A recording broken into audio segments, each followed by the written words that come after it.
समस्या, मुंबईतलं शिवस्मारक अशा विविध मागण्यांसाठी मराठा समाज सातत्याने लोकशाही मार्गाने आंदोलन करत आहे। मात्र आजपर्यंत सरकारने मराठा समाजाच्या या मागण्यांची गांभीर्याने दखल घेतलेली नाही। म्हणून आज संपूर्ण महाराष्ट्रभर समस्त मराठा समाजाच्या वतीने हा मिनी चक्का जाम जाहीर करण्यात आलेला होता। सरकारला हा इशारे वजा हे आंदोलन आहे, प्रतिकात्मक आंदोलन आहे की अजूनही आम्ही सरळ मार्गाने आमच्या मागण्या मांडत आहोत, आमच्या मागण्यांची दखल घ्यावी यासाठी इशारे वजा हे आंदोलन आम्ही सगळीकडे महाराष्ट्रभर करत आहोत।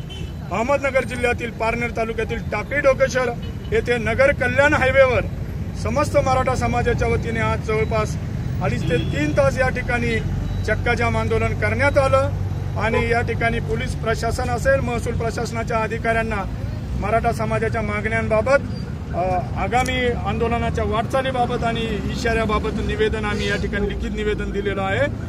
सरकारने आमच्या मराठा समाजाच्या मागण्यांची तात्काळ दखल घ्यावी, अन्यथा मराठा समाज यापुढे राजकीय भूमिका घ्यायला मागे पुढे पाहणार नाही आणि याची किंमत शेवटी सरकारला आणि सत्ताधाऱ्यांना मोजावी लागेल। म्हणून आमचा मराठा समाज निष्पक्ष आणि बिगर राजकीय आंदोलन करत आहे। ते आंदोलन असंच सरळ पुढे जात राहावं यासाठी सरकारने या आंदोलनाची दखल घ्यावी असं आवाहन या निमित्ताने करत आहोत। अतिशय चांगल्या पद्धतीने मोठ्या संख्येने समाज बांधव या आंदोलनात सहभागी झाला आणि आंदोलन यशस्वी झालं, त्याबद्दल तमाम मराठा समाज बांधवांचं, पारनेर तालुक्यातील मराठा समाज बांधवांचं आम्ही या ठिकाणी अभिनंदन करतो आणि यापुढे व्यापक आंदोलन छेडण्याचा इशारा सरकारला या निमित्ताने देतो।